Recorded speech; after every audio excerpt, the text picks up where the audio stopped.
probably the call line can go to the nearest dispatch center, because the nurse they want to hire at the National Dispatch Center is no different from a nurse hired in, was it Makweni, which already has a dispatch center. They're also a nurse. They can also do triage the same way the nurse at the dispatch center national will be.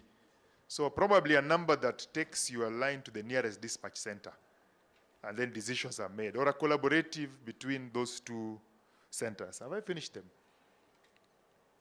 Then there was a question of the consequence for counties if you fail to respond to emergencies. That this thing is going to be announced at the end of the month, but you might be somewhere in the middle of Turkana and you have been shot, and you want an ambulance, and you call the Nesport Dispatch Center. Who takes blame for non-response? Because this is a devolved function, but somebody wants to handle it from headquarters. And so then who is going to be blamed when these kind of things happen? There are places which don't have ambulances, enough of them, as we speak. So the thinking was that a needs analysis needs to be done so that we address the diverse requirements for the different counties, so that when we set up, we don't enter into a ditch. Have I cleared all of them? I think I'm done with let me just look at my notes.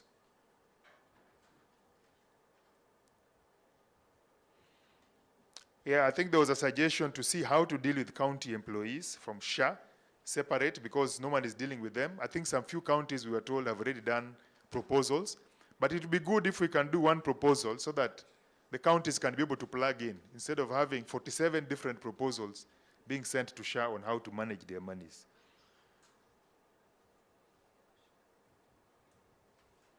Yes, I think those are the questions that are there. I think they should be able to engage you after you speak, if you'll have time for a Q&A session. Thank you very much for listening, and with those many remarks, allow me to officially welcome our PS, I always call him CS, Dr. OLUGA, to address us. Karibu, let's give him a hearty clap. Welcome.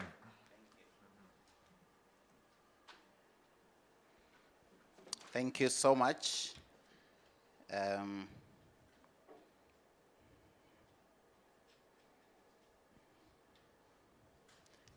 Yeah, thank you again, Dr. Ganda, who is also the chair of the CECs caucus. And I do apologize for, if I hope I've not interrupted the schedule. My plan was to sit down with you today so that we can bond a little bit more. But my sister there from Mombasa is responsible for the interruption. So this is not my doing. This is purely Mombasa County issues that have spilled over to my schedule. So thank you again for the invitation and for having us here. I think we've enjoyed quite a good relationship with the CECs. It's way better, I believe, than the other times. You know, I've been in this sector, so I've observed a few issues here and there. I've been with Mage here writing things. I've been in the corridors of CoG here at various points. So I know that we are relating way better. And that is a good thing, because we are interested in unifying the healthcare system. What do we mean by unifying the healthcare system? It doesn't mean that we do the same things. It simply means that we have the same goals. And it means that we are not blocking each other from achieving those goals. You know, sometimes we can be on the same journey, but my actions are stopping you from arriving at the same place that I want to get to. And I believe that these our interactions are very useful in this unification process. I wanted to speak to a few issues, and I had prepared actually to be here for quite a very long time. So I wanted to speak to quite a number of issues, but it looks like I will have to go to the issues that have been presented.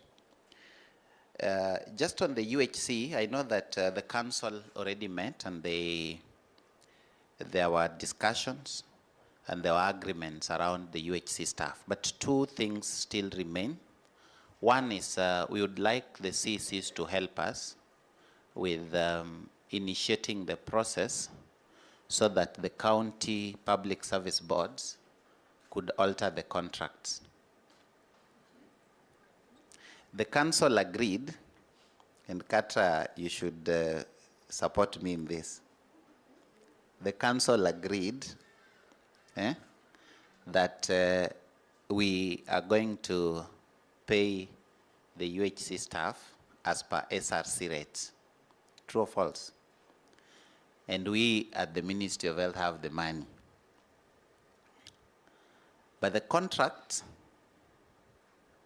are with the county public service boards. Are they with the county governments? Let me say that. All right? So I don't know whether this requires county public service boards or just chief officers, but the contract has to reflect that for the remaining part of the contract, you will be paid at SRC rates. Tumeelewana? Katra, have we understood that?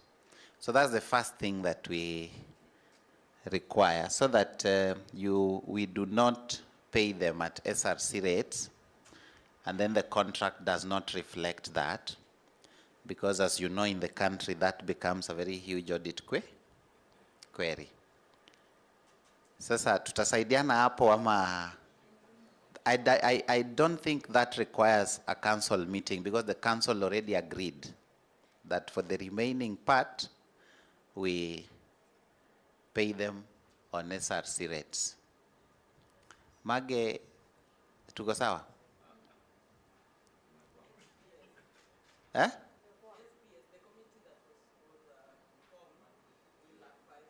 The committee was, the committee was to engage. This was already a resolution that we'll pay them at SRC rates. Usirudishe kwa committee. The committee was supposed to do two other things that are very different. One is to engage with the unions, and two was to go back to what next year will look like, how to embed the money in the Division of Revenue Act, or the DORA, so that it becomes a permanent part of equitable share. Have I lost you guys? Eh? I've lost you guys. Where have I lost you? Ni DORA ndiye amwelewi ama equitable share? Ganda, you can explain, eh? Because this is a very important thing, and today is the 4th. We only have 11 days before I close my payroll. What I see is a difference in how.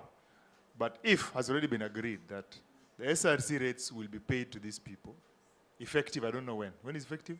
September. 1st of September. Not 1st of September, effective September. Effective September? Yeah. No, that's 1st of September. You know, I know Katra. Katra says 1st of September to get at me. You know, there is... yeah, it's okay. Yeah, effective 1st September, these guys should get SRC rates. The ministry is willing to pay for the rest of their contract SRC rates. So how do we get these guys to pay SRC rates? So as we will pay SRC rate, because the payroll is with us, but we want you to make sure the paper reflects what we pay. What you pay. Because the contract is with you. Yes. Find a way around. So I think I personally think that at the level of the chief officer, they can initiate. I don't know how you run your service. I don't know whether it's county. There are those people who have chief officer, public service. There are those people who work through the county secretary. There are those people where they have the secretary to the county public service board. Sasa hapo ndio mtanisaidia. No. Once the resolution of the CoG is sent down to counties, It is up to the counties to figure out how to do it. Yes.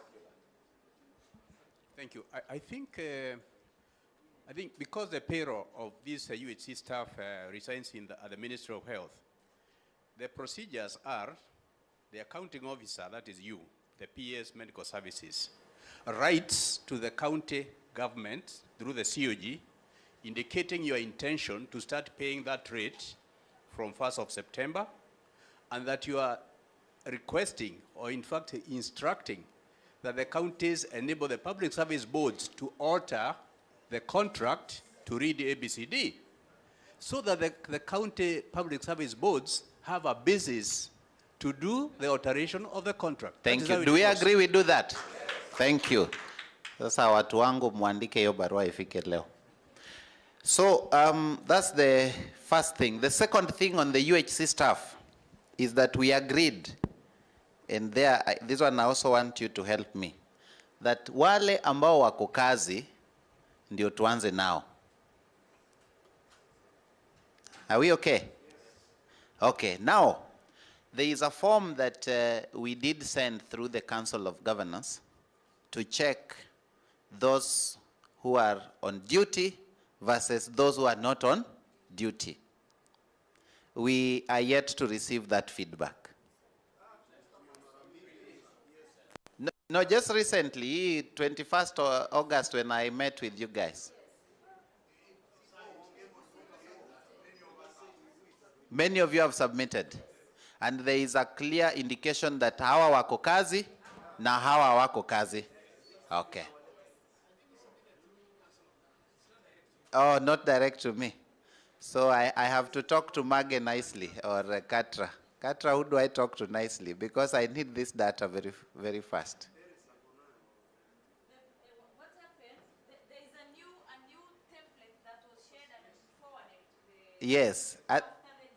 Yes, after the joint exercise, there's a new template that we've shared, and what was said is like we captured everybody in the joint exercise, even those who are not there. Yes. Even those who have disciplinary, those who have issues. But most importantly is to focus now on those who are here, because there are people even who have left 1 year ago, but they came back for the head count. Yeah, so that we deal with the disciplinary issues later, but I want you to tell me who is giving you services now. No. Siwezi mimi, si umenijua bana. Sasa, let's agree. Have you guys understood what Katras said? There's a new template that we shared, and we shared this after 21st of August. So I think it is possible that some of you may not have interacted with it. You resent. Thank you. So I think that also is something. I just need somebody to engage with all. How many of our officers are here? I need somebody to engage with all the counties so that we tick which ones are pending, because I need that data again before the 15th of September. I am done with UHC. Now I can go to the serious issues. And I think serious issues will start with some of the issues that have been mentioned by Dr. Ganda. I'll start with that, then I'll go to my two other issues that I'll finish with. So I think the shoes of SHA are too small.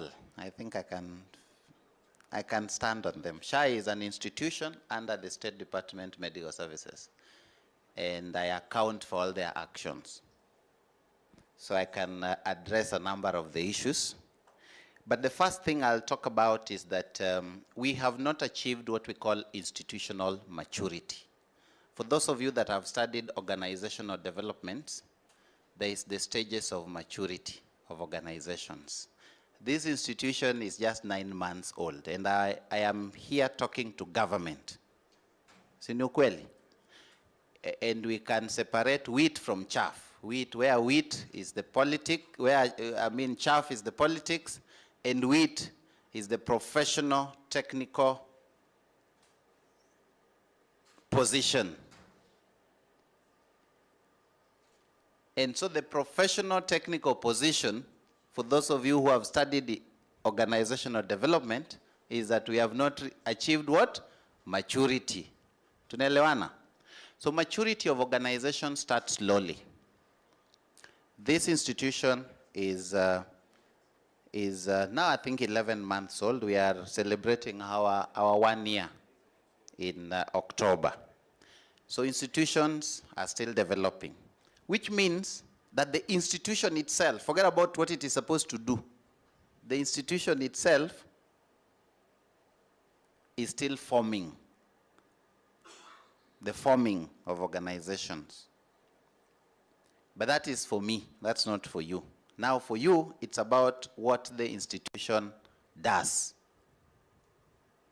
Now what the institution does is also being reiterated day by day. But I think there are clear issues because every day you interact with the services of the institution, and so they can't be ignored. And I'll talk about the ones that you mentioned. And number one was on the issue of claims. And I'll say 3 things about claims. And I don't know whether my colleague CC from Kakamega is here. You're here. I should give you this microphone first because we were with you yesterday, so that you speak to your colleagues, so that they understand something. So there are 4 things in claims. One is that a claim has no issue and it is paid. Okay? Number 2 is that a claim is so bad and it is rejected. Number 3 is that a claim is put under what we call missing documents. And number 4 is that a claim is put under surveillance. Yesterday, we had a good meeting in Kakamega where the county had their dashboard, for example, for the Kakamega County Referral Hospital, which was looking very different. What people say, what we see is not what you show us. When we added all those figures, it was the same. Now, a claim that has no issue, paid, those are the ones that you get. Yeah. Now, there are so many claims that are rejected. That's what you've mentioned here. Claims get rejected outrightly for 2 reasons, and these 2 reasons are in law, which means that your legal officers or your chief officers or your or whoever is dealing with billing has not yet read the Social Health Insurance Act and the regulations. So go and look at those documents. But I'll tell you 2 reasons why claims get rejected outright. Number 1 is that you have not attached a claims form. A claims form. Tunaelewana? When a patient comes, the way you go with, there's a claims form. That claims form is a legal document. It's supposed to show the name of the patient, what the patient was treated for, the patient signs, the doctor signs. Many public facilities, because we do not, and this one I'm talking like a doctor who has worked in several public facilities. Watu wanakuja wanascribble kakitu hapo wanaenda. They don't take the things they document seriously. Hapo ndio shida yenu iko. Number 2, because you have not signed discharge summaries. Those are legal documents. So you outrightly, your claim itakuwa rejected, whether you treated the patient or no, or not. Tumeelewana ama tujaelewana? Okay. Then there are claims that you have a claims form, you have a discharge summary, but something is missing. For example, you have done a delivery, cesarean section, birth notification haijawekwa, missing documents. Ama theater notes haijawekwa, missing documents. Ama you've treated somebody, you have said there you did a CT scan, na hiyo CT scan report haijawekwa, missing documents. So those ones you have 2 weeks to correct, again within the law. I think what we haven't done well, what we have not done well, is to come and engage with you on that process. But the assumption was, and I agree with the assumption was that the patient journey in the hospital is already determined, that these things are a requirement, that you don't need to come and reinforce to somebody that if you're going to, give chemotherapy for breast cancer, there has to be, and you've said there that you did imaging, there has to be some mammogram, some CT scan. There has to be. You say you yourself have claimed for imaging. So the assumption was that we are going to attach those documents. So missing documents. Those ones, they go under missing documents. You can correct them within 2 weeks. 14 days, that is. The last one is the claims that go under surveillance. And this is for those of you that have private insurance. Sometimes Jubilee AR comes to a facility to check whether indeed you are there. If you are in Nairobi Hospital or Aga Khan or MP Shah, some of you who have been admitted, and I'm sure many of us have interacted. Sometimes you wake up, you find a flower there with something from the insurance company, right? So there are some things, for example, you have a level 4 facility. Routinely, it does not do this procedure. Then on this day, it did that procedure.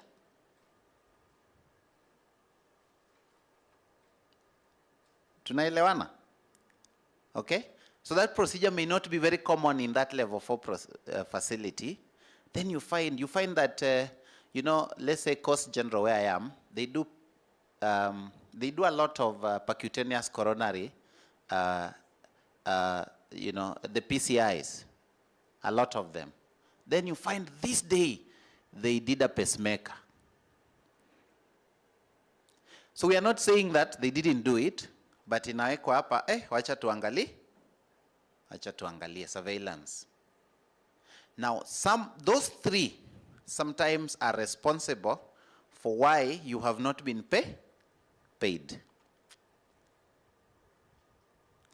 Now it is your responsibility to go check with your hospitals where the challenge is. But I'll tell you as CECs, and this is also part of my work, because Kenyatta National Hospital is affected, KUTRH is affected, Jaramogi Oginga Odinga is affected, Spinal is affected, Mathare is affected. There's something we have to do in the health sector, and I want us to do it together. It is called CDI, Clinical Documentation Improvement. It is going to help patients get quality care, and it is going to help us weed out this thing that we call fraud. It is going to help you improve your revenue. Let's talk about how we do clinical documentation improvement. The idea that a doctor can just come and write CT management every day is no longer tenable in this day and age. The idea that a very specialized surgeon will come, do very good procedure, close the patient, go away, and leave an intern who cannot document how the procedure was done is no longer tenable in this day and age. Those are the issues. Number 2, sustainability of the Social Health Insurance Fund. Again, comes to maturity. These are things that generally I call revenue. Revenue versus loss ratio for those of you that are in these sectors. And we welcome your worry. We welcome it. For us, we are not very worried, but we welcome your worry. The reason why we welcome your worry is because it's supposed to give us impetus to work together to improve revenue. We want to get to a level where in the informal sector, if we get to around 3.2 billion per month, we are sustainable. Ganda, I've given you the figure. And it is achievable. And we have a strategy, it's just that it's not been rolled out. But I think from the county governments, there are already mechanisms that have been initiated by some county governments, particularly on the issues around indigents, because that is also going to help us. But in the middle, on the informal sector, where informal sector simply means people who do not have structured income, we think that we are going to work with you to identify what we call homogeneous groups. And these homogeneous groups, we will work on means testing them, and we will also work on getting them to pay their contributions. There is already a lot of engagements with the Boda Boda Association. You saw the president met with them. I think the Social Health Authority have also met with them. There's been collaborations with the Kenya Tea Development Authority. There's been collaboration with the coffee unions. And there are specific big groups. There are around 15 that we want to start with. And I think the counties will play a very key role. That is why we welcome this worry. And we thank you that you have brought this agenda. Because sometimes, you know, sisi tukileta agenda, sometimes, I don't know how this devolution started, but there's a bit of suspicion. But now this one, you've brought it yourselves. So, Chairman, this one I want you to run with it. Let it come, let it generate it. The way you've said I should write a letter to you, generate it. Okay? Then we run with it. The issues around primary health care not receiving money, primary health care facilities. There's the bit about maternity that I think was addressed by the cabinet secretary's meeting in the governors. So that one I will not dwell on. We agreed that level 2 and 3's public will be given access access rights for maternity. How it is done, I think that is technical. But the issues around many of your facilities not receiving money, only 3. Number 1, bank account reconciliations. So the money is paid, but it hangs somewhere because the bank account somehow does not exist, does not match with the name of the facility. Hiyo tu, and then muangalie. So maybe somebody changed the name of the facility. It used to be called OUMA OLUGA dispensary in the 1970s. But now the bank account was changed in 2018 to Frederick dispensary. Bank account. Number 2, most of the government facilities, na CECs mko hapa, and I was also in this shoe before, so I know it. Hamjaweka KMPDC registration na hamja gazette. Alafu mnakuja hapa kutuuliza swali. Now, the Social Health Authority draws this data directly from KMPDC. Sasa hapo, you are shooting your, and that money is hanging, by the way, somewhere. Because PHC, you know the way we do what we call global capitation for primary health care, which I can also explain to you. It's very simple. You've registered 1 million people like Mombasa. It is 900 shillings per year. It is 900 million for the whole of Mombasa per year. We divide that by 12. It is 75 million per month. 1,000 facilities, you see 2 patients, I see 10. We divide the ratio, we give it to you. Your mathematics, it's basic as that, okay? But now you are shooting yourself. The facility is not registered with KMPDC, not contracted. Bank account shows a different name, and then imfanye hiyo maneno. And then number 3 is that right now, I know when SHA started, especially October, there was a bit of an issue. But from February, there was a requirement for what we call e-contracting. So I'm just signing your contract ya SHA. So endeni muulize facility in charges, mbona waja sign contract ya SHA. Tumeelewana hapo? Then you all get your money. And most of those facilities that have not received the money is somewhere. As you said, in fact, there's another place where you said that it shows the money has been paid and blah, blah, blah. So it is somewhere. Tuko sawa hapo? Good. Emergency fund. So now this emergency fund, I think I agree that we may need to have a discussion, but it has been quite a challenge. First, I think you know twice the country has tried to do what we call an emergency and referral policy that was a bit of a challenge to implement, 2018 and 2022. Now, even now, it is a very big challenge because very few hospitals have what we call emergency medical centers. Like hii casualty, hii yenye tunaongea casualty, very few hospitals meet that standard. Number two is that so far we had not streamlined how to register and regulate and license ambulance services. We did not even have a definition of what we call ambulances. Now, the KMPDC is working on this, and by the way, the KMPDC has been meeting with the Council of Governors. I think there are 2 officers that were sent to us, and it is being cleaned up. And I agree that your voice needs to be there. But, so that we don't abuse it, first of all, I don't think anything is an emergency. So the rules are going to come. The Kenya Medical Practitioner Dentist Council is engaging. So first they will define what services do we call emergencies and what should be the intervention for those services.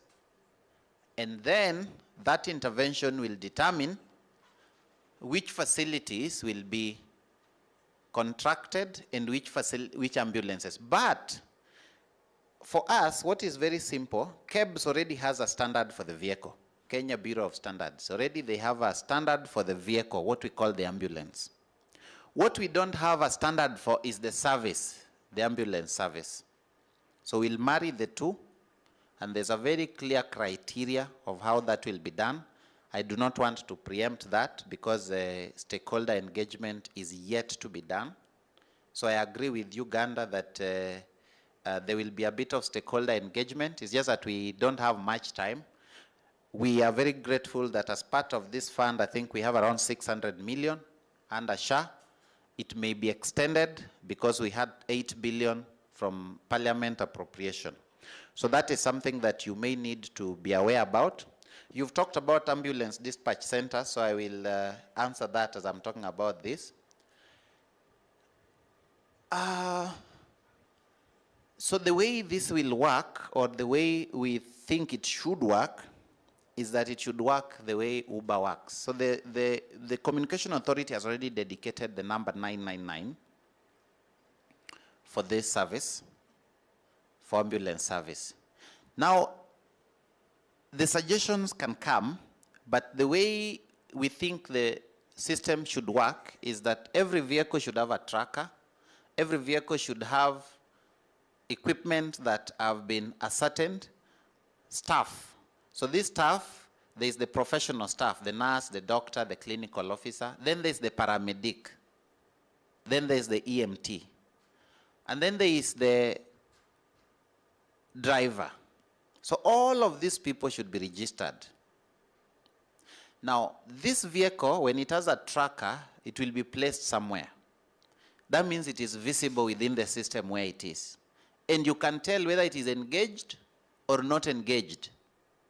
And when there's an emergency close to that place, then it's automatic. The system automatically locates the one that is not engaged. Now, where counties need to help us is to release all your ambulances to be in this kind of system, because I know your ambulances are locked to the facility. They are not. Okay, good. So if they are not, then I think we've already solved that part of the problem. Now, how this will work with the dispatch centers that are at the county level, that can be a subject of discussion. And I believe that the regulators will work on it. I have responded to as many things as I can. The issue around discrepancies, I think you've talked about what is being reimbursed versus what the cost is. And I wanted to mention this because it is also a concern on the National Equipment Service Program. Some aspects of it, for example, and maybe not for you, but for those referral hospitals that are taking LINAC, for example, they mention that what I am being paid for radiotherapy by SHA, yeah, let me say this. What SHA is reimbursing to the vendor is way more than is it way more? Yeah, it's way less.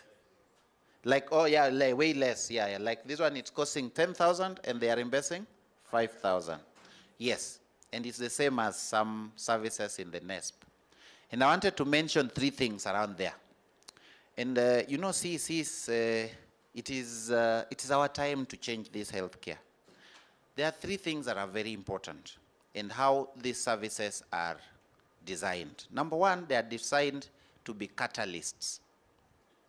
So there are some vital things like this one, like antivenom, that they are designed to just be cut. You know, there is no profit motive. So there are some services, and I'll talk more about the NESP than what you have asked me.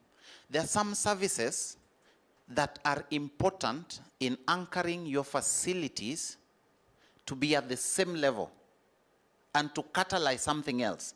So there is a value chain to the service. The value chain to the service also generates income.